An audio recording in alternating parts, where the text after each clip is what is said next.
profesora Barrero.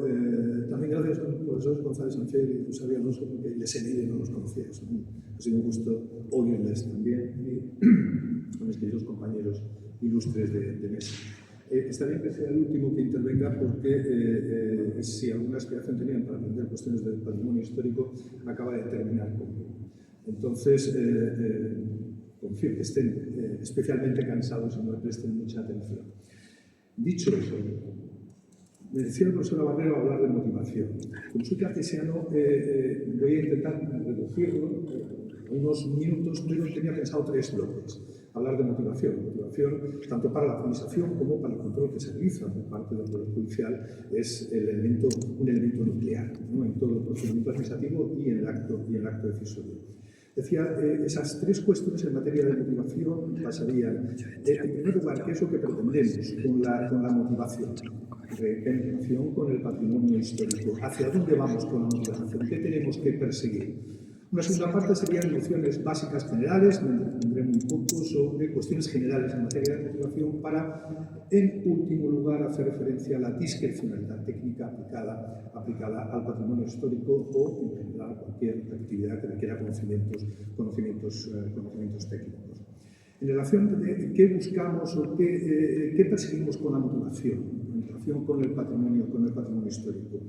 Aquí podemos partir de una idea, lógicamente conocida absolutamente por todos ustedes. Cuando hablamos de una primera precisión, cuando hablamos de patrimonio histórico de una comunidad autónoma, estamos hablando de aquella parte del patrimonio histórico español que está radicada en una comunidad autónoma, y ello con independencia de quien sea la autoridad autonómica o estatal que lo declare.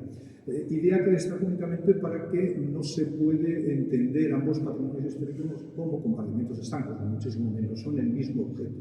Patrimonio histórico autonómico forma parte del patrimonio histórico español.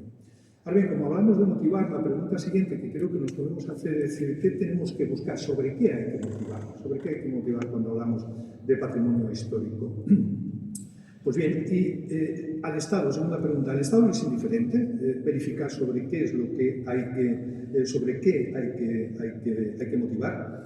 Y resulta que no. Y en este sentido tenemos un precedente, la importante sentencia, ya se ha hecho referencia a ella, del Constitucional, la 122 del año 2014, que nos dice que no, que al Estado no le es indiferente qué entender por un bien de interés cultural, a qué valores hemos de atender para calificar un bien de interés cultural.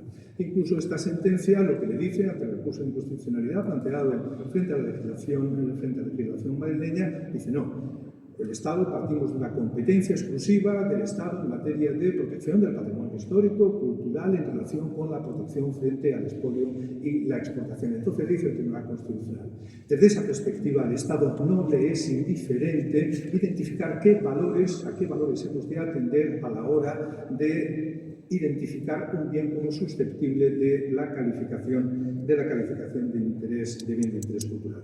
Lógicamente, eso se planteaba en relación con el artículo 1.3 de la Ley de Patrimonio Histórico, de la ley estatal, que se refiere a los valores relevantes del patrimonio histórico. Quiero decir, el bien de interés cultural debe participar de valores relevantes. Luego ya veremos las consecuencias que tiene eso. En definitiva, y frente a la legislación madrileña que, para hablar de los bienes de interés cultural, había dicho que no solo relevantes, sino extraordinarios o excepcionales, creo que fue el adjetivo que utilizó, excepcionales dijo que no, que era inconstitucional, porque no podemos degradar. Una cosa es el valor relevante y otra cosa es el valor excepcional.